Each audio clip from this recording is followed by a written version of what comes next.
Speaker Pelosi said this bill got passed with a little help from bourbon. What do you make of this historic day?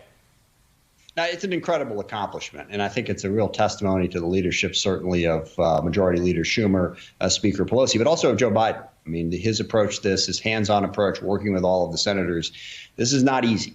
To have gotten it done this quickly is an enormous legislative accomplishment, and more importantly, we need it. The economy is crushed. There are so many people in our country right now who are they don't have access to the food they need. They're facing eviction.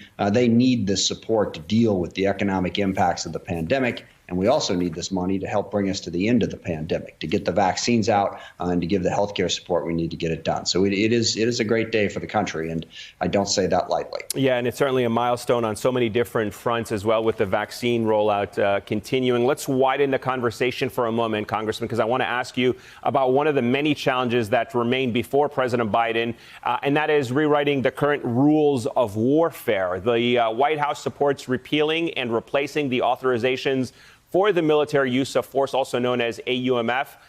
That passed shortly after the September 11th attacks, before the war in 2002 going into Iraq. They have since been used to allow combat against Islamist military groups spanning decades and continents. We're almost 20 years into this.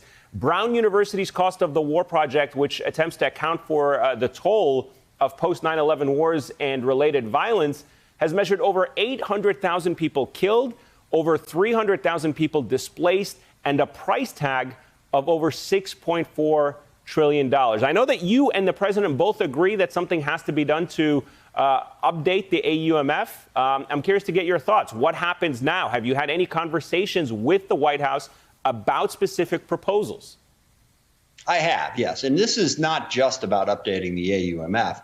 This is about narrowing the scope of that effort that you just described. Congress has a role to play, and we could get into a very lengthy and confusing debate about exactly how Congress plays that role in military action.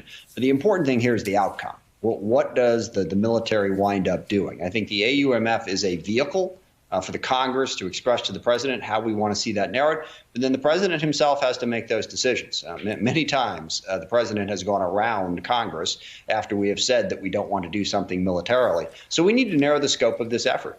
We need to understand both where it has worked and where it hasn't. 20 years on, to be operating on the same AUMF, it just doesn't reflect the changes that have happened in that time period, and hopefully what we've learned about the pluses and minuses of the efforts that we've undertaken.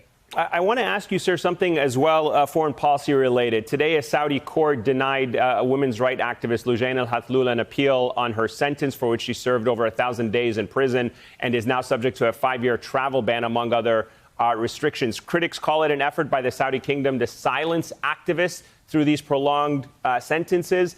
Looking at this, taken together with Mohammed bin Salman, the crown prince's role in approving the killing of Jamal Khashoggi, the intelligence community's assessment, should the U.S. still do business with Saudi Arabia?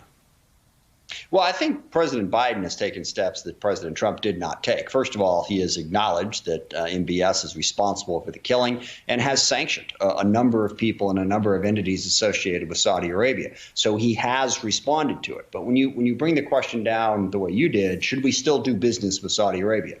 We don't really have much of a choice, but to some degree to interact with Saudi Arabia. There's no way to simply cut them off, given our interests in the region, whether you're talking about the threat from Iran, rebuilding Iraq, dealing with ISIS. We're not in a position to just say we're not going to have anything to do with Saudi Arabia going forward. But I think we need to hold them accountable. I think President Biden has started to do that. And let me also say the most important thing to me is to put pressure on Saudi Arabia to get a peace agreement in Yemen.